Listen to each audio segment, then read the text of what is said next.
ஜெபம் செய்வோம்.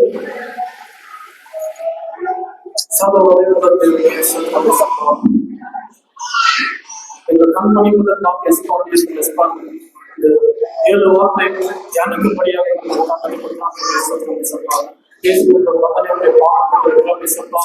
அதனை மறந்து நீர் பேசும் சப்பா. என்னுடைய சத்தத்தை உடைய கேட்காது சப்பா. உங்களுடைய வார்த்தை உடைய சிஸ்டம் சப்பா.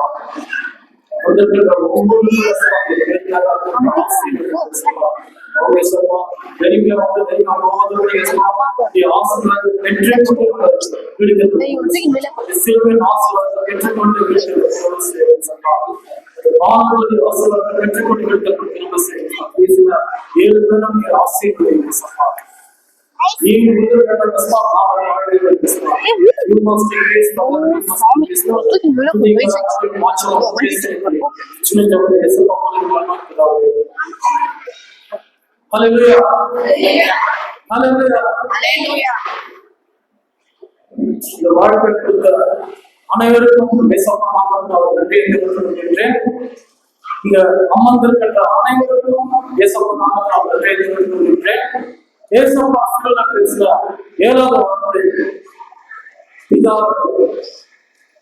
உங்களுடைய கைகள் என் ஆவியை ஒப்புக்கொடுக்கிறேன். Father, into your hands I commit my spirit. So பயர் பார்த்தோம்னா 5 விதமான பலிகள் உண்டு. சர்வாங்க தகன பலி, போஜன பலி, சமாதான பலி, பாவ நிவாரண பலி, குற்ற நிவாரண பலி. இந்த 5 பலிகள் இல்லாம இன்னொரு பலி இருக்கு, பான பலி, ட்ரிங்க் ஆஃபரிங் சொல்றாங்க. எல்லா பலிகளோட பிரதானமான பலி எதுன்னு பார்த்தோம்னா பஸ்கா பலி. நம்ம ஏற்கனவே பஸ்கா பலி ஏசப்பா சிலுவையில் எப்படி அறியப்பட்டார் என்று நம்ம தியானிச்சிட்டோம். ஸோ இன்றைக்கு நம்ம பான பலி தியானிக்க போகிறோம், ட்ரிங்க் ஆஃபரிங். ஸோ பான பலிக்கும் ஏசப்பா சிலுவையில் பேசின 7ஆம் வார்த்தைக்கும் இன்னும் தொடர்பு இருக்கின்றது. பான பலிக்கும் ஏசப்பா சிலுவையில் அவர் உயிரை விட்ட பிற்பாடு என்ன நடந்தது, அதற்கும் இதற்கும் இன்னும் தொடர்பு இருக்கு. அதான் நம்ம தியானிக்க போகிறோம், ட்ரிங்க் ஆஃபரிங், பானபலி.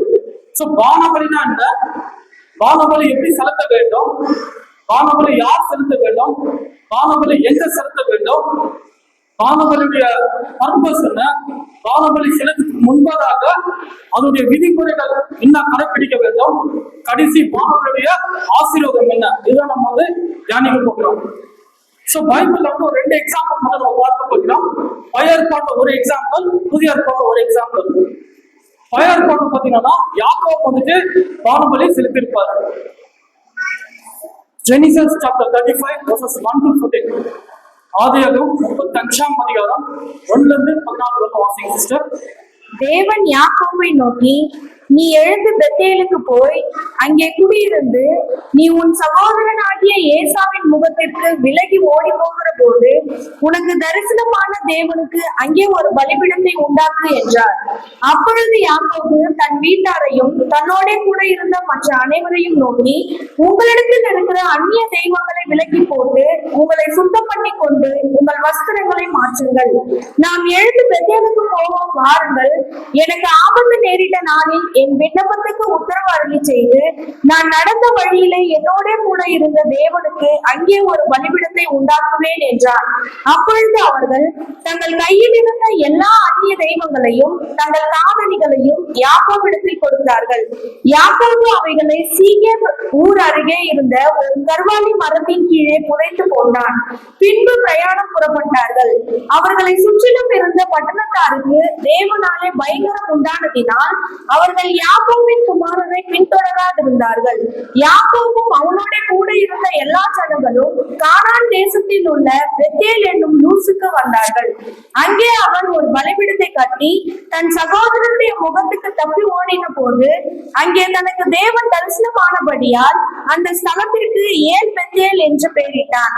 ரெபேக்காவின் தாதியாகிய தெபோராள் மரித்து பெத்தேலுக்கு சமீபமாய் இருந்த ஒரு கர்வாலி மரத்தின் கீழ் அடக்கம் பண்ணப்பட்டாள். அதற்கு அல்லோர் பாகூத் என்னும் பேர் உண்டாயிற்று. யாக்கோபு பதான் அராமிலிருந்து வந்த பின்பு தேவன் அவனுக்கு மறுபடியும் தரிசனமாகி அவனை ஆசீர்வதித்து, இப்பொழுது உன் பேர் யாக்கோபு, இனி உன் பேர் யாக்கோபு எண்ணப்படாமல் இஸ்ரவேல் என்று உனக்கு பேர் வழங்கும் என்று சொல்லி அவனுக்கு இஸ்ரவேல் என்று பெயரிட்டார். பின்னும் தேவன் அவனை நோக்கி, நான் சர்வ வல்லமையுள்ள தேவன், நீ பலுகி பெருகுவாயாக, ஒரு ஜாதியும் பற்பல ஜாதிகளின் கூட்டங்களும் உன்னிலிருந்து உண்டாகும், ராஜாக்களும் உன் சந்ததியில் பிறப்பார்கள். நான் ஆபிரகாமுக்கும் ஈசாக்குக்கும் கொடுத்த தேசத்தை உனக்கு கொடுப்பேன், உனக்கு பின் உன் சந்ததிக்கும் இந்த தேசத்தை கொடுப்பேன் என்று சொல்லி தேவன் அவனோடே பேசின ஸ்தலத்தில் இருந்து அவனை விட்டு எழுந்தருளி போனார். அப்பொழுது யாக்கோபு தன்னோடே அவர் பேசின ஸ்தலத்திலே ஒரு கற்றோனை நிறுத்தி அதன் மேல் பானபலியை ஊற்றி எண்ணெயையும் வார்த்தான். கற்றோனை நிறுத்தி பானபலி வார்த்தான். இதுல பாத்தீங்கன்னா யாக்கோபுடைய இந்த ஜெனிசஸ் சாப்டர் 35 ஆதியாகமம் 35ஆம் அதிகாரத்துக்கு ரொம்ப அழகா இருக்கும். அவருடைய சீக்ரெட்ஸ் ரொம்ப அழகா இருக்கும். சோ முதல்ல பாத்தீங்கன்னா அவருடைய பின்னணி நான் சொல்லிடுறேன். யாக்கோபு வந்துட்டு குறிப்பிட்ட வயசு வரும் வந்துட்டு கானான் தேசத்துல இருக்கிறார். அவருடைய தகப்பனார் ஈசாக்கோட கானான் தேசத்துல இருக்கிறார். கானான் தேசத்துல இருக்கிறவங்க யாக்கோபு வந்து திருமணம் நடக்கல. கானான் தேசத்துல இருக்கிறவங்க யாக்கோபு வந்து மனவாட்டி கிடையாது. கானான் தேசம் வந்து பிரியமான தேசம், பாவம் தேர்ந்து ஓடுகிற தேசம். அப்ப ஈசாக்கு வந்து யாக்கோபு அழைத்து ஒரு கட்டளை கொடுக்குறாரு, நீ கானான் தேசத்துக்கு 16 ஒரு தேசத்துக்கு அங்க போயிட்டு நீ மனவாட்டி அழைத்து கொண்டு திரும்ப நீ கானான் தேசத்துக்கு திரும்ப வா, அப்போ உனக்கும் உன்னுடைய சந்ததிக்கும் இந்த கானான் தேசம் தரேன் அப்படின்னு சொல்லி ஒரு இன்ஸ்ட்ரக்ஷன் கொடுக்குறாரு.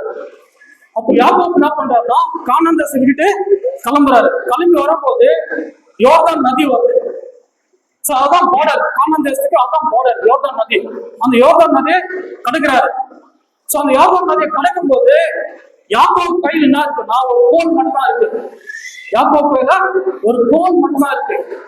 ஆதியாகமம் 32:10 இருக்கு, கோலை கொண்டுதான் நான் யோர்தான் நதியை கடந்தேன், கையும் கோலம் தான் நான் யோர்தான் நதியை கடந்தேன்னு சொல்லுவாரு.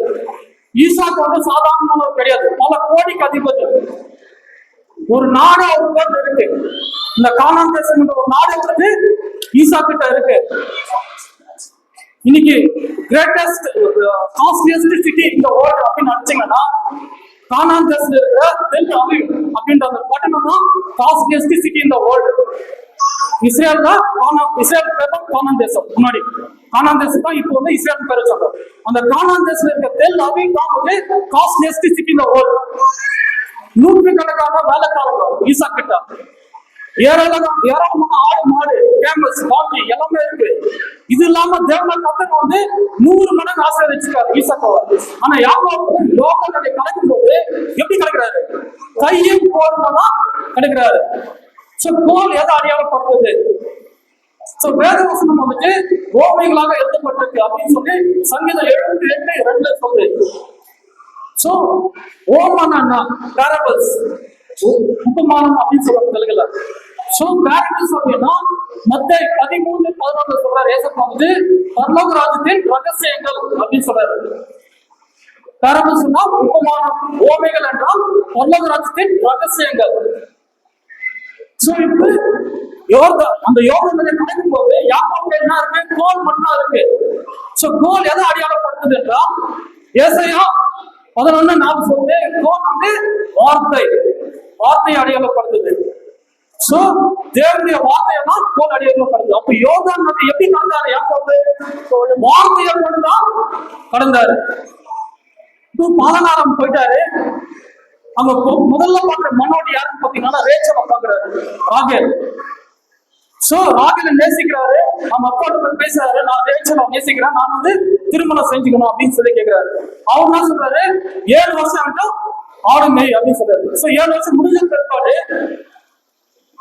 அந்த திருமணம் நடக்கிற இரவு வந்துட்டு ராகேலுக்கு பதிலாக ராகேலோட அப்பா லேயா வந்து திருமணம் செஞ்சு தர்றாங்க.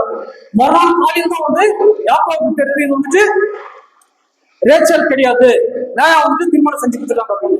அவங்க மாமாட்ட போய் கேட்கிறாரு, என்ன மாமா இது மாதிரி செஞ்சுட்டீங்க அப்படின்னு கேட்டா அவர் சொல்றாரு, எங்க ஊர் வழக்கு என்ன, பெரிய பொண்ணு இருக்கும்போது சின்ன பொண்ணு வந்து திருமணம் செஞ்சு தரக்கூடாது, நீ நேசிச்ச ரேச்சல் உனக்கு வேணும்னா நீ இன்னும் ஒரு 7 வருஷம் வேண்டாம் வேலை செய்ய சொல்றாரு. திரும்ப 7 வருஷம் வேலை செய்யறாரு. ரேச்சல் பார்த்தா ரேச்சல் திருமணம் செஞ்சு தராங்க. அதுக்கப்புறம் வந்து ஒரு 6-7 வருஷம் வந்து திரும்ப அங்கே வேலை செய்வாரு. டோட்டலா யாக்கோபு பார்த்தீங்கன்னா 20 வருஷம் 21 வருஷம் ஒரு 20-21 வருஷம் வந்து 16 ஒரு தேசம் வந்து ஆடுகள் மேய்த்து கொண்டு இருப்பாங்க. 16 அப்படின்னா எப்ரேல் கோயில் வந்து நுகத்தடி ஒரு மாடை வந்து அந்த நுகத்தடியில கட்டிட்டாங்கன்னா மாடு வந்து வெளியே வர முடியாது. யாராச்சும் வந்து அதை அவுத்துட்டாதான் அந்த மாடு வெளியே வர முடியும். சோ இப்ப யாக்கோபு வந்துட்டு 20-21 வருஷம் வந்துட்டு அந்த நுகத்தடி என்ற 16 தேசத்துல வந்துட்டு இருக்கிறாரு. அது மட்டும் கிடையாது, அவருடைய மனைவிகள், அவருடைய 11 பிள்ளைகள், அவருடைய வேலைக்காரங்க எல்லாமே வந்து இந்த நுகத்தடி என்ற 16 தேசத்துல வந்துட்டு இருக்கிறாங்க. சோ யாருமே விடுதலை செய்ய முடியல. தேவனுடைய கர்த்தர் என்ன பண்றாரு, யாக்கோபுடைய நுகத்தடியோட உடைக்கிறாரு. 7:31 சொல்றாரு, யாக்கோபுடைய நுகத்தடி நான் உடைச்சேன் அப்படின்னு சொல்றாரு. சோ யாக்கோபுக்கு வந்துட்டு நீ கிளம்பி கானான் தேசம் போ அப்படின்னு சொல்லி ஏசாப்பு வந்துட்டு தேவனுடைய கர்த்தர் வந்து இன்ஸ்ட்ரக்ஷன் கொடுக்குறாரு. யாக்கோபு வந்துட்டு 16 விட்டுட்டு கானான் தேசம் நோக்கி போறாரு. யோர்தானை கடந்துட்டாரு. அடுத்து ஷீகாம் என்ற ஒரு ஊர்ல வந்து தங்கி இருக்கிறாரு. சோ ஷீகாம் என்ற ஊர்ல தங்கி இருக்கும் போது தேவனுடைய கர்த்தர் வந்துட்டு யாக்கோபுக்கு பேசுறாரு, நீ பெத்தேலுக்கு போ, அங்க போயிட்டு குடியிருந்து எனக்கு ஒரு பலிபீடம் கட்டுன்னு சொல்றாரு. இன்னும் பலி செலுத்த வேண்டும்னு சொல்ல, ஒரு பலிபீடம் கட்டு, பெத்தேலுக்கு போ, அங்க குடியிருந்து எனக்கு ஒரு பலிபீடம் கட்டுன்னு சொல்றாரு. இன்னும் பலி செலுத்த வேண்டும் தேவனுடைய கர்த்தர் சொல்ல. ஆனா யாக்கோபுக்கு நன்றாக தெரியும் இன்னும் பலி செலுத்த வேண்டும் நன்றாக தெரியும். சோ பெத்தேல் அப்படின்னு எப்ப நம்ம பார்த்தோம்னா தேவனுடைய வீடு, God's house. சோ பெத்தேல் வந்து தேவனுடைய வீடு. சோ இப்ப யாக்கோபு வந்துட்டு தேவனுடைய வீட்டுக்கு போறதுக்கு முன்னாடி ஒரு 3 இன்ஸ்ட்ரக்ஷன்ஸ் கொடுத்துறாரு. யாக்கோபு வந்துட்டு அவருடைய பிள்ளைகள், அவருடைய மனைவிகள், அவருடைய வேலைக்காரங்க அவங்க கூட இருப்பாங்க. அப்போ அவங்களுக்கு ஒரு 3 இன்ஸ்ட்ரக்ஷன்ஸ் கொடுக்குறாரு, விதிமுறைகள். சோ முதல் விதிமுறை வந்துட்டு உங்ககிட்ட இருக்கிற அந்நிய கடவுள் வந்துட்டு விலக்கி போடுறது. ஏன்னா ரேச்சல் வந்துட்டு அந்த 16 வந்து அந்த அந்நிய கடவுளை கொண்டு வந்திருக்கும். அவங்க அப்பா லாபான் வந்து தேடும் போது அந்த கேமல் சாடில் இருக்கும், அதுக்கு அந்த கேமல் மேல வச்சுட்டு அது மாதிரி ஏறி உட்காந்துருக்கும் ரேச்சல். அவங்க லாபான் வந்து தேடுவாரு, எல்லாம் கூட வந்து தேடுவாரு தெரியாது. சோ அவர் போயிடுவாரு. ரேச்சலுடைய நம்பிக்கை எது மேல இருந்துச்சுன்னா 16 கடவுள் மேல இருந்துச்சு. 16 இருக்கிற அந்த கடவுள் மேலதான் அவருடைய இதுதான் காப்பாற்றும், இந்த 16 கடவுள் தான் என்னை வந்து பாதுகாத்து கொள்ளும், இதுதான் என்ன காப்பாற்றும், இதுதான் எல்லாமே எனக்கு அப்படின்னு ரேச்சலோட நம்பிக்கை எது மேல இருந்துச்சுன்னா அந்த 16 இருக்கிற அந்த கடவுள் மேலதான் நம்பிக்கை இருந்துச்சு. அதனாலதான் அந்த 16 விக்கிரகத்தை வந்துட்டு எடுத்து வந்துச்சு. இங்க யாக்கோபு சொல்றாரு, அந்நிய கடவுளுடைய விக்கிரகம் ஏதாச்சும் இருந்துச்சுன்னா எல்லாத்தையும் என்கிட்ட கொடுங்க அப்படின்னு கேட்கிறாரு. சோ ரேச்சல் கொடுக்குறாங்க, யாருக்கிட்டலாம் இருந்துச்சோ எல்லாருக்கும் வந்து யாக்கோபு கொடுக்குறாங்க. இந்த 4வது ஸ்டெப் 35:4 ஜெனிசஸ் 35:4. அப்பொழுது அவர்கள் தங்கள் கையில் இருந்த எல்லா அந்நிய தெய்வங்களையும் தங்கள் காதணிகளையும் யாக்கோபிடத்தில் கொடுத்தார்கள். அவைகளை சீகேம் ஊர் அருகே இருந்த ஒரு கர்வாலி மரத்தின் கீழே புதைத்து போட்டான்.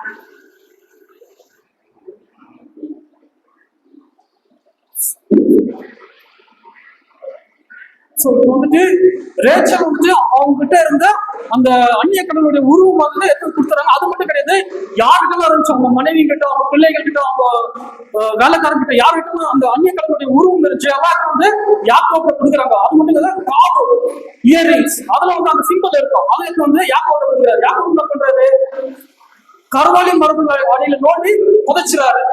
2வது என்ன சொல்றாரு, சுத்திகரிங்கன்னு சொல்றாரு. சோ முதல்ல வந்து ஆவிக்குறிப்பு நம்ம பார்த்தோம்னா முதல்ல வந்துட்டு பாவத்தை வந்து அறிக்கை செய்ய சொல்றாரு. பெத்தேலுக்கு போக வேண்டும் என்றால் முதலாவது அந்நிய கடவுளை வந்து வணங்க கூடாது, அது நம்ம வீட்டுல இருக்கக்கூடாது, நம்ம கிட்ட வரக்கூடாது, நம்ம மனசுல இருந்து எடுத்து போட்டுடணும். 2வது வந்துட்டு சுத்திகரிங்கன்னு சொல்றாரு. சுத்திகரிங்க என்றால் ஞானஸ்தானத்துக்கு அடையாளம். 3வது வந்து உடைய மாத்திக்கொள்ளுங்கன்னு சொல்றாரு. சோ உடை எதுக்கு அடையாளம் என்றால் ரட்சிப்புக்கான அடையாளம். ஏசாயா 61:10 வந்துட்டு வஸ்திரம் வந்துட்டு ரட்சிப்புக்கு அடையாளம். சோ நீங்க பெத்தேலுக்கு போயிட்டு ஆனபலி செலுத்த வேண்டும் என்றால் முதலாவது யாக்கோபுடைய பேச்சு வந்து கேட்கணும். 2வது வந்துட்டு மற்ற கடவுளுடைய அந்த இமேஜஸ் எல்லாம் வந்துட்டு விட்டு உங்களை பாவத்தை விட்டு ஞானஸ்தானம் பெற்றுக்கொண்டு ரட்சிப்பு பெற்றுக்கொண்டுதான் நம்ம பெத்தேலுக்கு போகணும். இப்ப பெத்தேலுக்கு போயிட்டாரு. வசனம் சொல்லி இதெல்லாம் முடிஞ்ச பிற்பாடுதான் யாக்கோபு வந்துட்டு பெத்தேலுக்கு போறாரு. அங்க போயிட்டு ஒண்ணு முதல்ல அவர் என்ன பண்றாருன்னா ஒரு சர்வாங்க தகன பலி செலுத்துறாரு. அங்க இருக்காது, சர்வாங்க தகன பலி செலுத்தினான்னு இருக்காது, ஆனா செலுத்தி இருக்காரு. ஏன்னா பானபலி வந்துட்டு தனியா செலுத்த முடியாது. ட்ரிங்க் ஆஃபரிங் மட்டும் நான் செலுத்துறேன் அப்படின்னா நியாயப்பிரமாணத்துல அது விதிமுறை கிடையாது.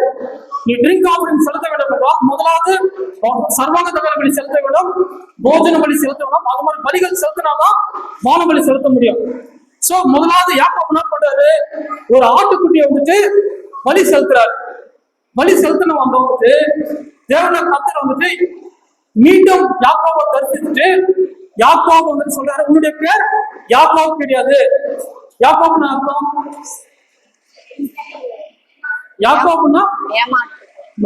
யாக்கோபுன்னா குதிங்கால பிடித்து வந்தவர், நீல் கேப்சர்.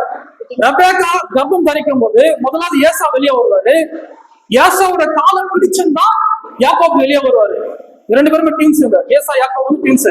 முதலாவது ஏசா வெளியே வருவாரு, பின்னாடி வந்து யாக்கோபு வந்து ஏசாவுடைய காலை பிடிச்சுதான் வெளியே வருவாரு. அதனால வந்துட்டு குதிங்கால பிடிக்கிறவன் யாக்கோபு என்றால் குதிங்கால பிடிக்கிறவன், நீல் கேட்சர்.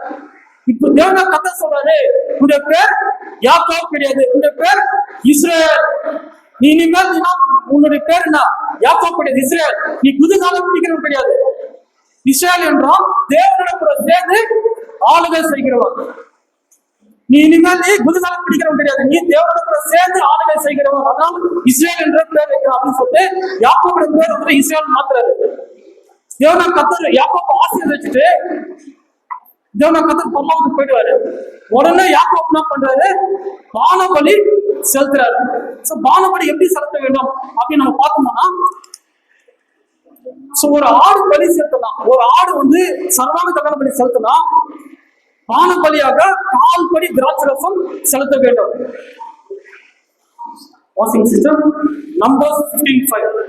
பானபலியாக 4 படி திராட்சை ரசத்தையும் படைக்க வேண்டும்.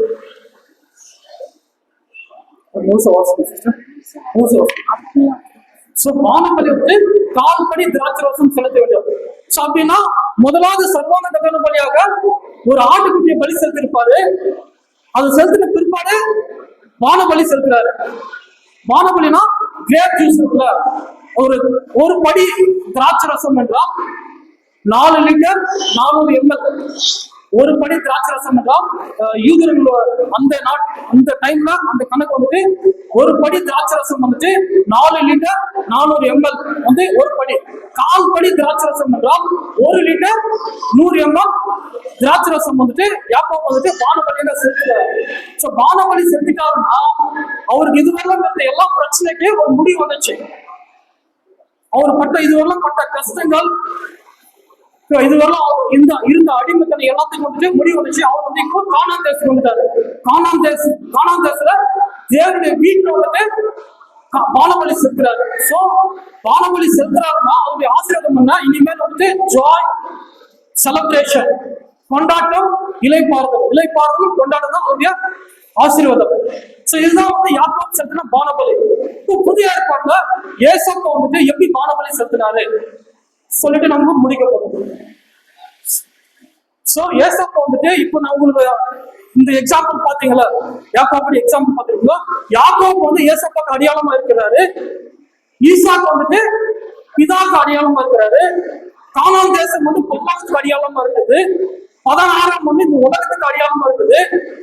2 மனைவிகள், 2 ஸ்திரீ எதுக்கு அடையாளம், வெளிப்படுத்த சுவிசேஷம் வந்து சபைக்கு அடையாளம். 2 சபைகள், ரேச்சல் ஒரு சபை, லேயா ஒரு சபை. ரேச்சல் வந்து இஸ்ரேலுக்கு சபைக்கு அடையாளமா இருக்கின்றாங்க, லேயா வந்துட்டு புறஜாதியார் சபைக்கு அடையாளமா இருக்கின்றாங்க. இது அப்படியே மைண்ட்ல வச்சுக்கோ.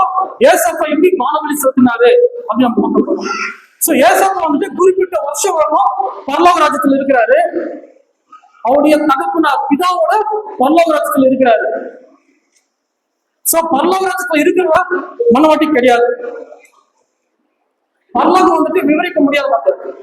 பவுல் வந்து சொல்றாரு 2 கொரிந்தியர்ல வந்து 12 வந்துட்டு சொல்றாரு, இந்த பரதேசிக்கு நான் போனேன், ஆனா அது விவரிக்க என்னால முடியல அப்படின்னு சொல்றாரு. அப்ப பரலோகம் எப்படி இருக்கும்? அது வார்த்தைகள் கிடையாது, அது விவரிக்க வார்த்தைகள் கிடையாது பரலோகம்.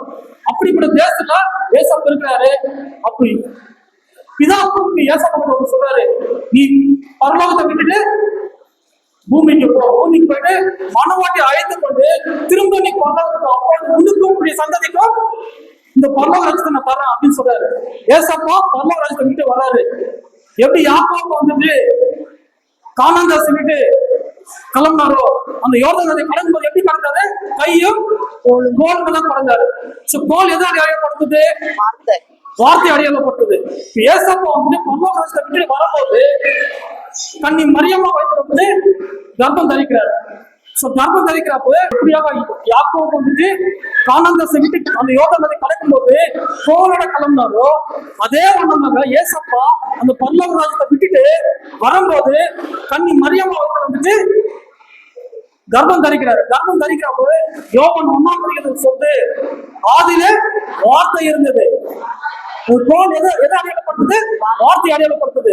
இங்க ஏசப்பா வந்துட்டு கன்னி மரியம்மா வயிற்றுல பிறக்கும் போது அழகா சொல்லுது, பசுத்தாவினால கர்ப்பம் தரிப்பாரு. வசனம் சொல்லுது, ஆதியிலே வார்த்தை இருந்தது, அந்த வார்த்தை தேவனிடத்தில் இருந்தது, அந்த வார்த்தை தேவனாக இருந்தார், அந்த வார்த்தை மாம்சமானது, மாம்சமாய் நம்ம இடத்துல வந்தது. நம்ம இடத்துல வந்த போது ஏசப்பா பிறந்து ஃபர்ஸ்ட் அவர் எங்க ரத்தம் சிந்துறாருன்னு பாத்தீங்கன்னா, 8ஆவது நாள் வந்து விருத்த சதம் பண்ணாங்க. ஏசப்பா வந்து 8ஆவது நாள் விருத்த சதம் பண்ணும்போது அப்போது முதல்ல வந்துட்டு ஏசப்பா ரத்தம் வந்து சிந்துறாரு. சோ அதை விட்டுருங்க. சோ ஏசப்பாவுடைய சிலுவன் பாதை அப்படின்னு நம்ம பார்த்தோம்னா, ஏசப்பாவுடைய சிலுவன் பயணத்துல வந்து 7 முறை வந்து ரத்தம் சிந்துவாரு. வாசிங் சிஸ்டர் லேவியராகமம் 4ஆம் அதிகாரம் 6ஆம் வசனம். லேவியராகமம் 4ஆம் அதிகாரம் 6ஆம் வசனம். தன் விரலை ரத்தத்தில் தோய்த்து பரிசுத்த ஸ்தலத்தின் திரைக்கு எதிரே கர்த்தருடைய சந்நிதியில் 7 தரம் தெளிக்க கடவன். 7 தரம் தெளிக்க கடவன். ஐயாறுபாட்டுல பாத்தீங்கன்னா, ஒரு ஆடை வந்து பலி செலுத்தும் போது பிரதான ஆசாரியர் என்ன பண்ணுவாரு? ஒரு ஆடை எடுத்துக்குவாரு, அது பலி செலுத்துவாரு. அது கொன்று விட்டு அதனுடைய ரத்தம் இருக்குல்ல, ஆட்டுடைய ரத்தத்தை வந்து 7 முறை 7 விசை வந்து தெளிக்க வேண்டும். ஐயர்பண்ல ஒரு பிரதான ஆசாரியன் ஒரு ஆட்டுக்குட்டியை பலி செலுத்திட்டு அந்த ஆட்டுடைய ரத்தத்தை வந்து 7 முறை வந்து தெளிக்கணும். இப்போ வந்து ஏசப்பா வந்துட்டு யூதா பிரதான ஆசாரியன், எப்ரேல் ஹீப்ரூஸ்ல சொல்றாங்க மகா பிரதான ஆசாரியன் ஏசப்பா தான். ஆஸ் பர் மெல்கிசேதேக்கின் முறைமைப்படி ஏசப்பா வந்துட்டு மகா பிரதான ஆசாரியன். ஏசப்பா தான் மகா பிரதான ஆசாரியன். யோவான் ஸ்தானங்கள் சொல்றாரு, இதோ உலகத்தின் பாவத்தை சுமத்திக்கிற தேவ ஆட்டுக்குட்டி, இவரே ஆட்டுக்குட்டி. ஏசப்பா தான் மகா பிரதான ஆசாரியன், ஏசப்பா தான் ஆட்டுக்குட்டி. இவருடைய ரத்தத்தை இவரே வந்து தெளிக்க வேண்டும். எத்தனை வாட்டி தெளிக்க வேண்டாம்? 7 முறை தெளிக்க வேண்டாம். சோ ஏசப்பா வந்துட்டு அந்த சிலுவன் பயணத்துல வந்துட்டு முதல் முறை வந்து கெச்சமன் தோட்டத்துல வந்துட்டு ரத்தம் சிந்துறாரு. அவருடைய வேறு பயில வந்து ரத்தத்தின் பெரும்புலியாக ரத்தம் சிந்துறாரு. 2வது வந்துட்டு சாட்டையால் அடிக்கப்படும் போது ரத்தம் சிந்துறாரு. இந்த வாரினால் அடிப்பாங்கல்ல, எத்தனை வாட்டி அடிச்சாங்க? 39 வாட்டி அடிச்சாங்க. ராஸ்பர் நியாயப்பிரமாணம் வந்துட்டு 40 வாட்டி அடிக்கணும்.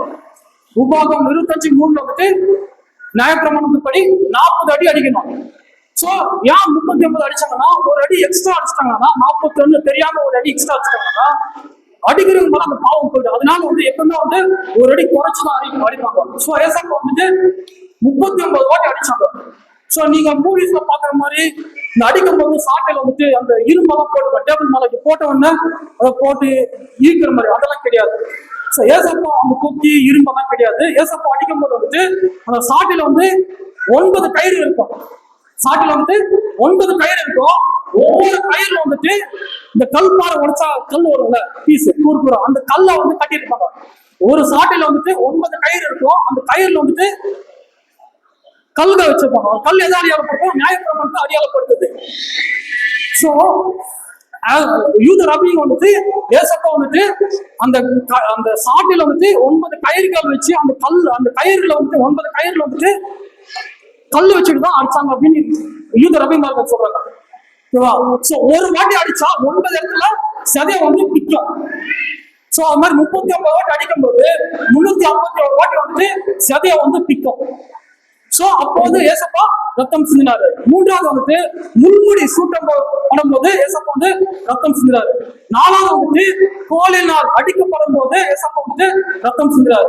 ஐந்தாவது வந்துட்டு கைகளில் ஆணி அறியப்படும் போது ஏசப்பா வந்து ரத்தம் சிந்தினாரு.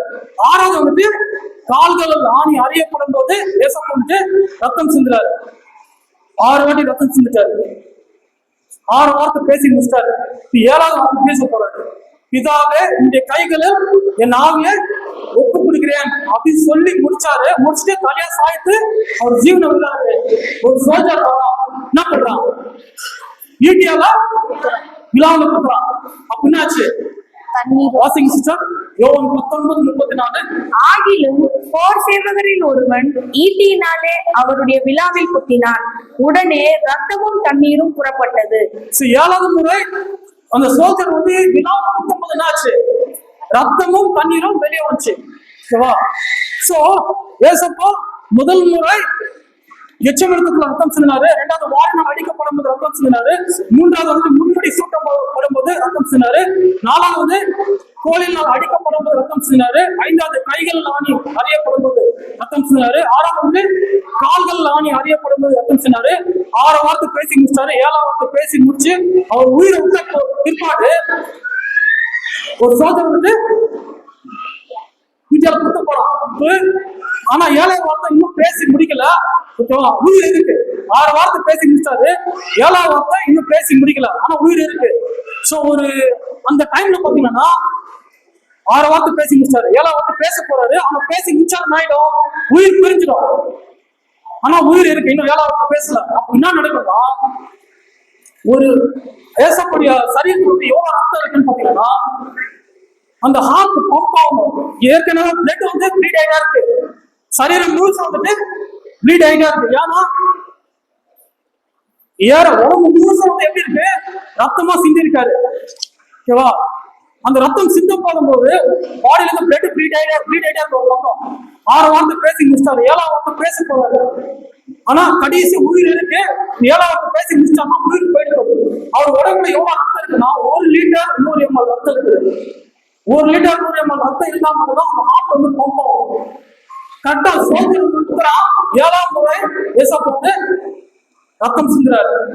சோ அந்த 1 லிட்டர் 100 ml ரத்தம் வந்து நம்ம படி கணக்கு சொன்னா 4 படி ரத்தம். அது என்ன பலி? அது வான பலி. சோ ரத்தம் வந்து எதுக்கு அடையாளமா இருக்கு? நம்ம ராபோஜனுக்கு கொடுக்கும்போது ஏசப்பா என்ன சொல்லி கொடுத்தாரு? நீங்கள் வாங்கி குடியுங்கள், இது அநேகருக்காக சிந்தப்படுகின்ற புது உடன் படிக்கூடிய என்னுடைய ரத்தம். திராட்சை ரசம் எதுக்கு அடையாளம் இருக்குது? ரத்தத்துக்கு அடையாளம் இருக்குது. ஏசப்பா வந்துட்டு இந்த 4 படி ரத்தத்தை வந்து சிந்துறாரு. சோ இது பானபலி செத்துனாரு. அவர் உயிர் போயிடுச்சு. ஆனா உயிர் போனாலும் உங்களுக்காக நம்ம இந்த உலகத்துல இருக்க எல்லாருக்காக ஒரு பலி வந்து செலுத்த வேண்டும், பானபலி செலுத்த வேண்டும் அப்படின்னு சொல்லிட்டு அந்த உயிர் போனாலும் ஒரு பலி வந்துட்டு பானபலி செலுத்திட்டு தான் போறாரு.